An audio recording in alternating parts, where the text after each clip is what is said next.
Let's come to the Lord in prayer. Our gracious and loving Heavenly Father, Lord, we come before you asking for your guidance and blessings and love.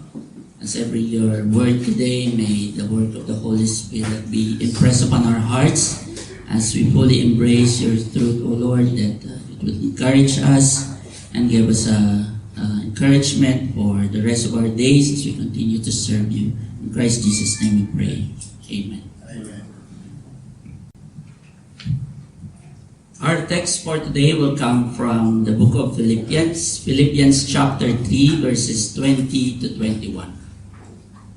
For our citizenship is in heaven, from which we also eagerly wait for the Savior, the Lord Jesus Christ, who will transform our lowly body that it may be conformed to his glorious body, according to the working by which he is able even to subdue all things to himself. My dear brothers and sisters, the starting of Philippians chapter 3 is talking about the word citizenship. Citizenship. It's defined as the position or a status of being a citizen of a particular country. Citizen is someone who is legally recognized or subject or state of a commonwealth, either native or naturalized. Everyone coming into Thailand needs to declare their identity, probably 90% of us here today. We declare our citizenship. We declare our nationality. Otherwise, you are not allowed to enter inside Thailand if you don't have citizenship. How do we acquire citizenship then? Is this granted by our parents' nationality, by our ethnicity, by our race? Was it dependent to which family we belong to? No, my dear brothers and sisters. Citizenship is identified by our place of birth. After being born in a particular country, a baby will then be legally registered, establish his identity, validates his presence as a citizen of his home country. When a baby is born, it inherits the rights and the legal privileges of that country in which he or she was born in. Other countries may have better privileges, better opportunities, better living conditions, and can provide better future for their citizens. Other countries may be not so good, but unfortunately the baby cannot choose his nationality. It is consequently granted by the place of birth. The place of birth in our passport, you can see one item there, place of birth, is very important as it establishes your identity. Place of birth identifies your state. You belong to a certain entity. You belong to a republic. That's why a person without established identity is called stateless. If you're not identified, you're called stateless. One interesting fact, my dear brothers and sisters, in cases of emergency, where a baby is born mid-air, in an airplane, how does the baby get their identity? They imply that it would acquire the nationality or the country which the plane was registered to. Example, in the aircraft flying to Thailand, but it came from the US, you will be registered as a US citizen. This is in accordance to the United Nations Convention's reduction of statelessness. So they don't want people to be non-identifiable. There were 75 cases recorded of babies being born on a plane. So the privilege coming out from the registered country, the baby gets it. This can be a good option for those who want to change their baby's nationality. But kidding aside, my dear brothers and sisters, just want to emphasize, citizenship is coming from your place of birth. Consequently, you will get a passport, You will get a birth certificate, but each and every one of us identified where we were born. In psychology, there's a term they call placefulness. Placefulness, not sure if it's really a term. It's a sense of awareness of your home country, where you were born, where you come from, your nationality, your birthplace, your neighborhood that you grow up.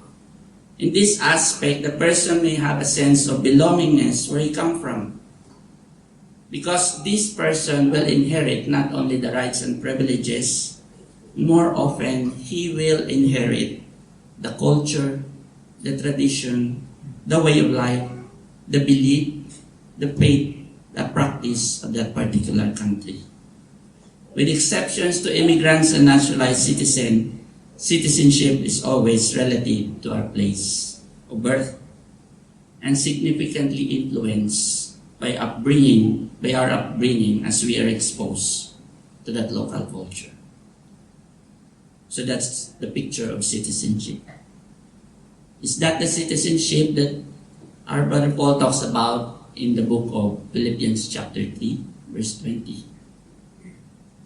He talks about citizenship in heaven. But Paul talks about this one. This is a very unique citizenship, my dear brothers and sisters. It's not the same as the one that we have now.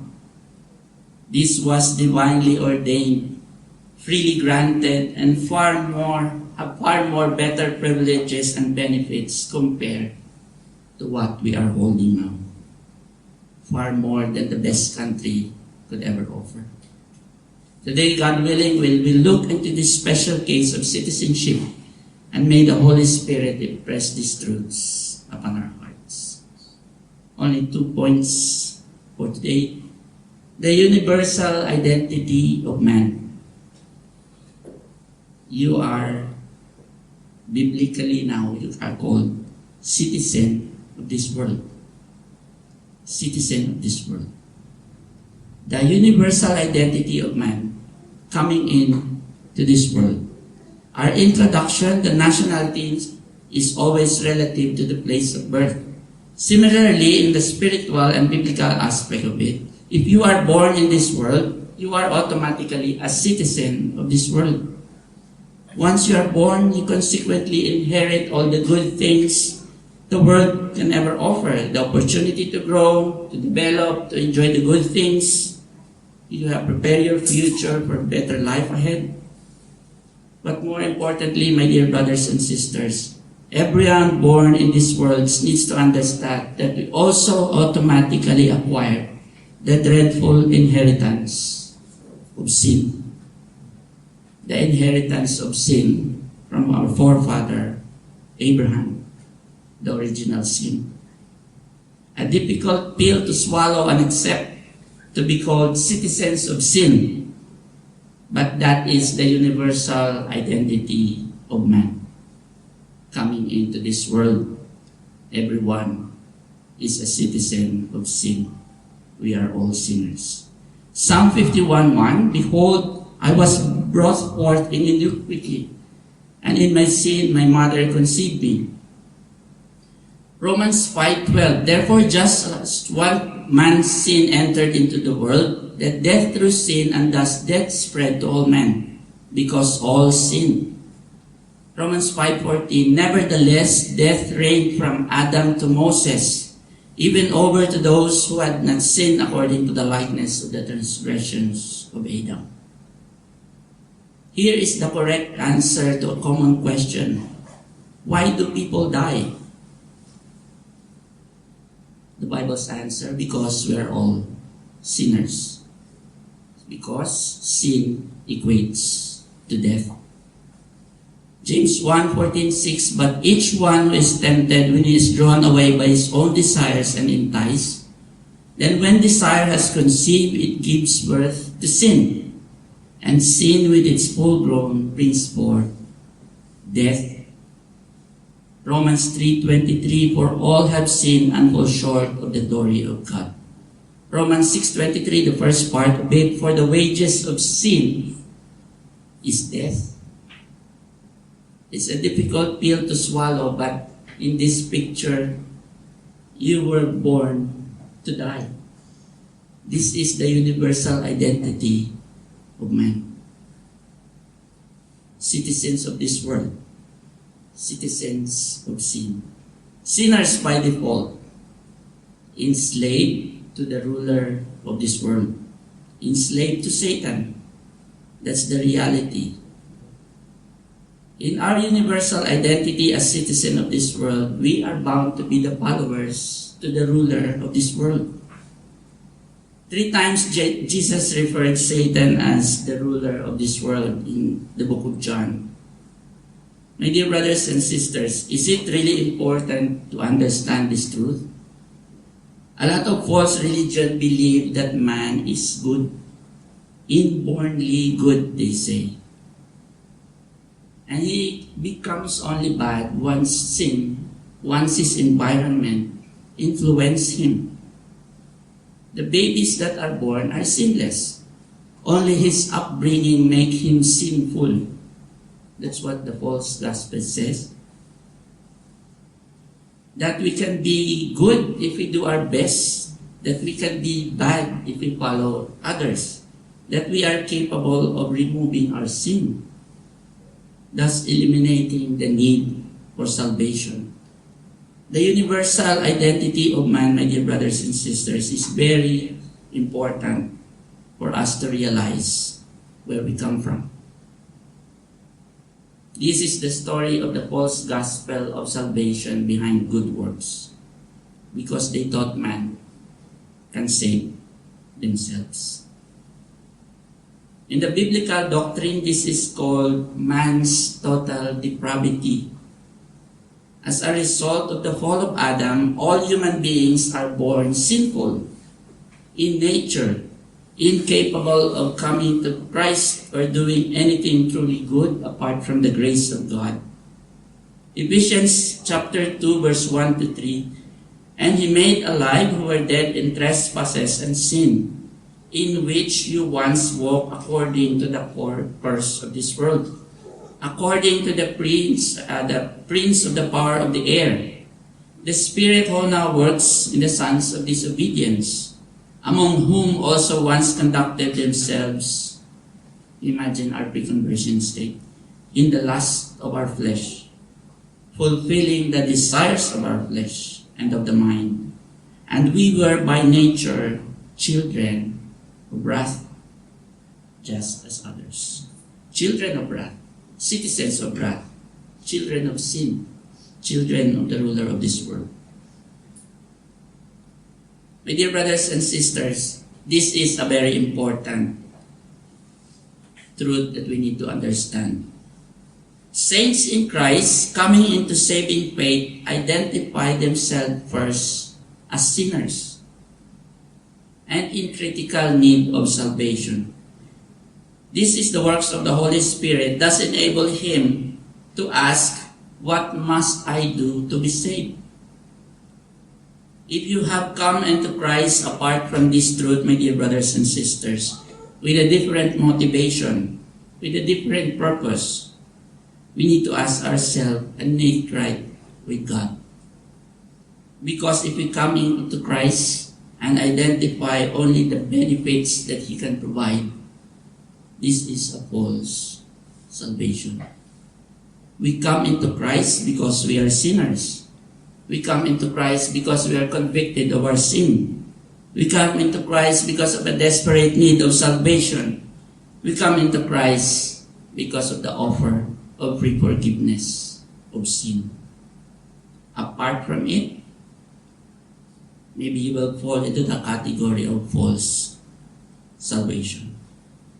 Conviction of sin is the first tangible evidence of a true conversion with the need of salvation. There's still time for those who identify and coming into Christ. Apart from this, there is still time for you, my dear brothers and sisters. Coming into Christ in saving faith with the purpose of salvation from our sin. That's the first part. That's the universal identity of man. All coming into this world are citizens of sin, having inherited the original sin from Adam. The second one, the particular divine citizenship of the saints, dear brothers and sisters. Now, Paul talks about the citizenship in heaven, from which we also eagerly await for the Savior, the Lord Jesus Christ. As a believer of Christ, do you still consider yourself as a citizen of this world? Do you still follow the ruler of this world? Are you still a slave to sin? Do you still live by its traditions, its lust, its desire for worldly things? Do you still practice your pre-conversion sinful inclinations? Are you still a follower of this world? Does Satan's work still have a major influence on your day-to-day decisions, your opinions, your goals, and your views? If you consider yourself as a citizen of heaven, but do you still exhibit Philippians chapter 3 verse 18 to 19? For I, as I've often told you before and now, tell you again, even with tears, many live as enemies of the cross of Christ. Their destiny is destruction. Their God is their stomach. Their glory is their shame. Their mind is set on earthly things. We need to ask ourselves, my dear brothers and sisters, now if you consider yourself as a citizen of heaven, there should be a 180-degree reversal of all these things. If you have truly put your faith in Christ, there should be a complete change in you. As relative to Pastor Daniel's sermon last 2 weeks ago, we are now strangers of this world. For we have changed our identity from the citizen of this world to be the citizens of heaven in Christ. It is as we have moved to a new dwelling place. As we talk about in introduction, you have moved to a new nationality, a new citizenship. How wonderful is this phrase, my dear brothers and sisters, citizen of heaven.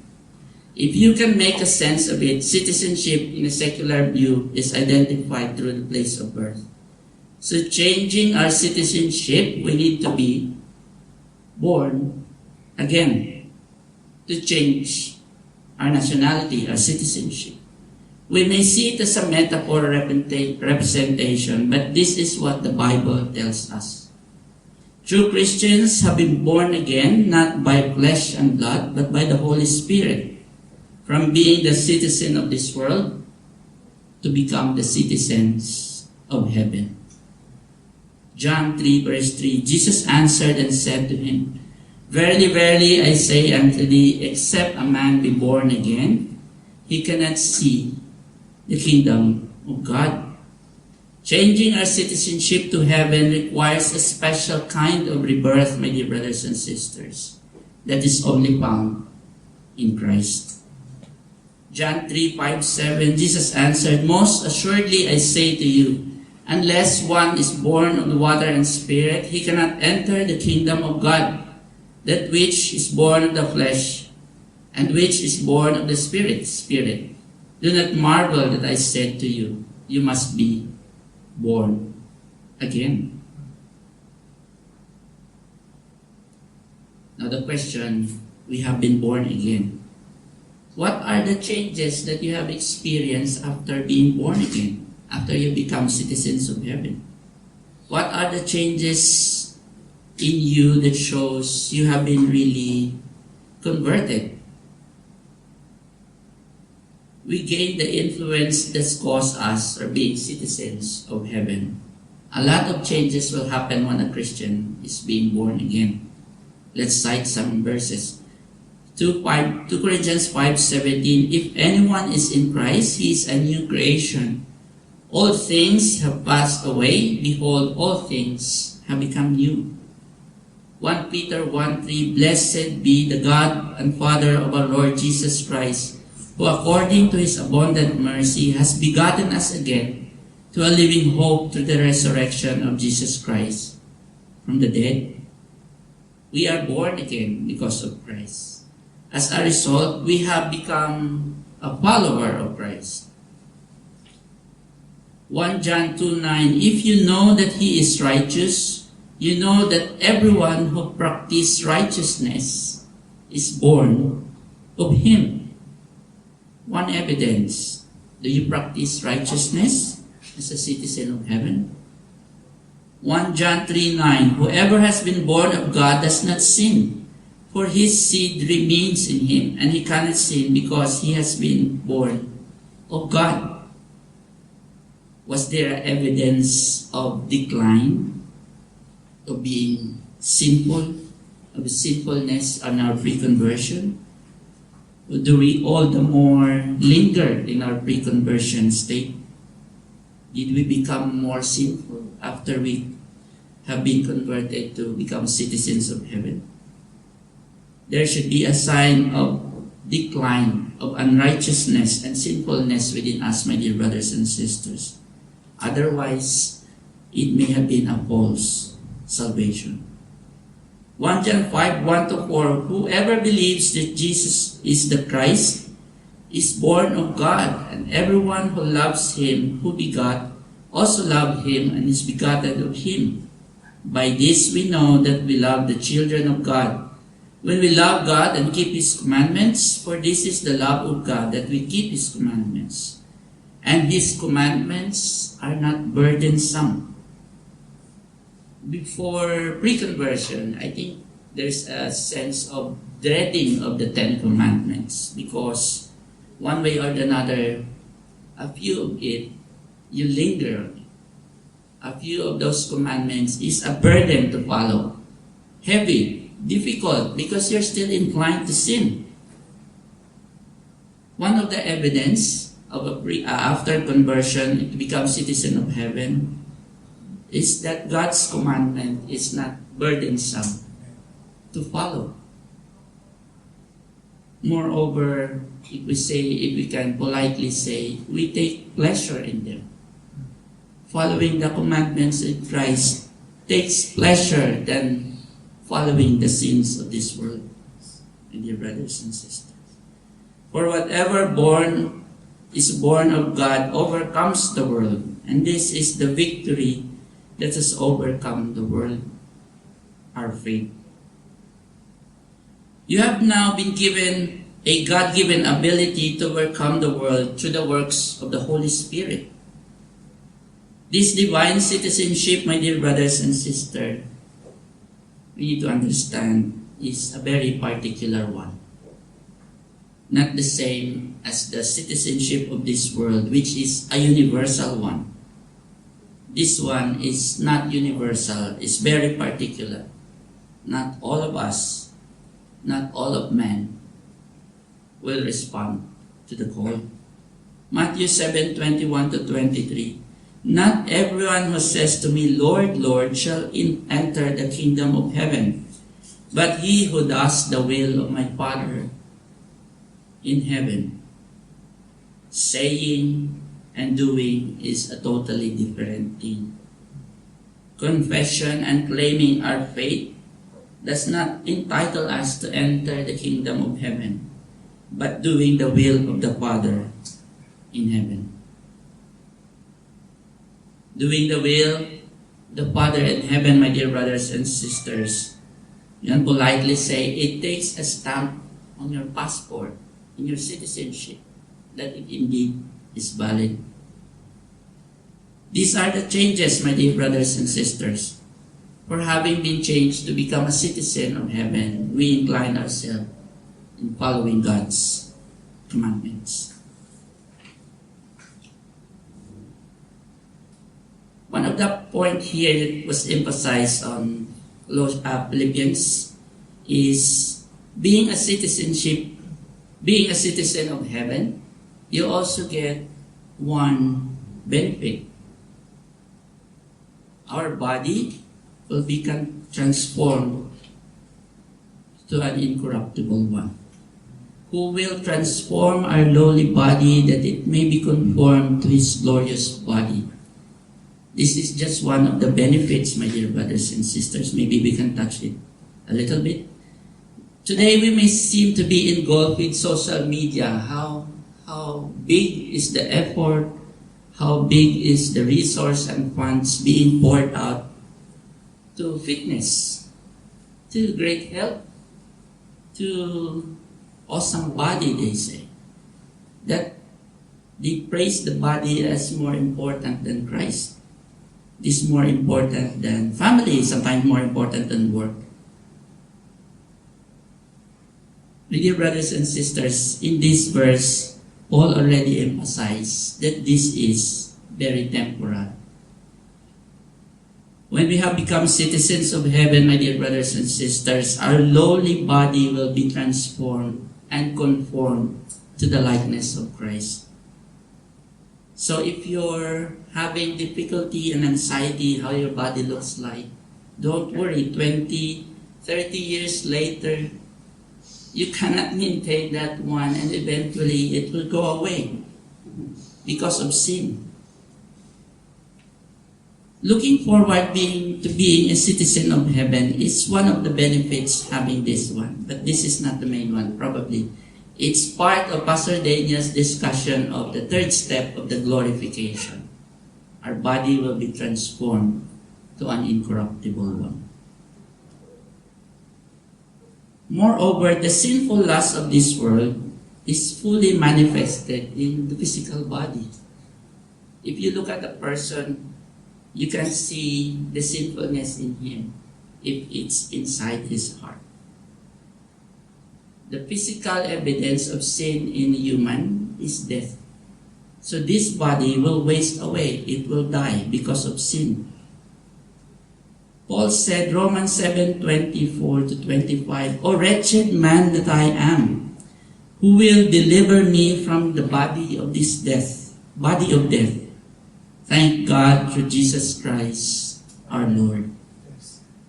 My dear brothers and sisters, don't worry too much about our physical body.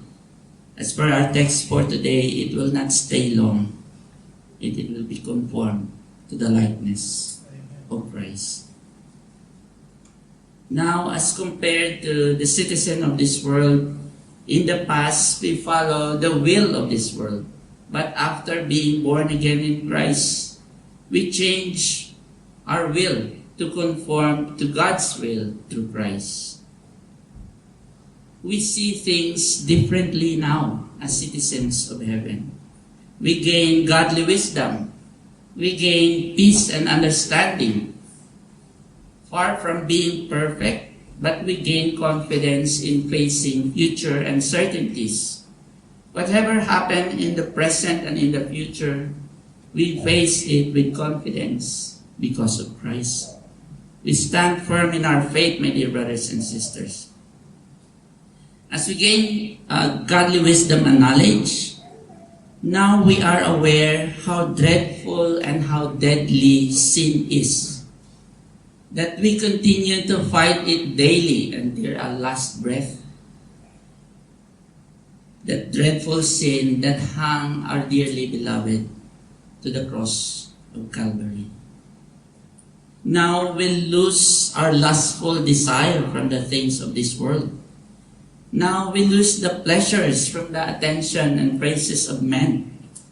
Now we are more loving, more patient, more understanding, humble, and dealing with other people, especially the body of Christ. Now we see death as a necessary friend rather than a dreaded enemy. Now we lose pride from ourselves,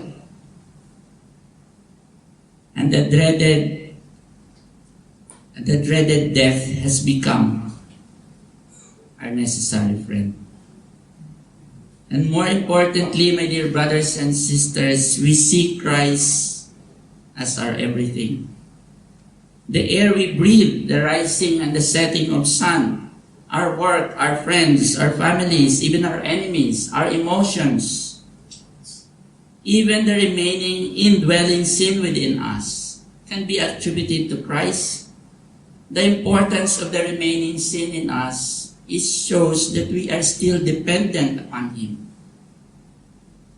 As we keep fighting it daily, my dear brothers and sisters, we come into Christ. We see everything relative to Christ. You have now the clearer picture of many why. Why this thing happened? Why? Everything in us now, after being a citizen of heaven, evolves around Christ. The world embrace its lustful desire and inclination, but citizens of heaven embrace Christ as our everything. Colossians 1:15, Christ is the image of the invisible God, the firstborn over all creation. For by Him all things were created that are in heaven and that are on earth, visible and invisible, whether thrones or dominions. All things were created through Him and for Him. And He is before all things, and in Him all things consist.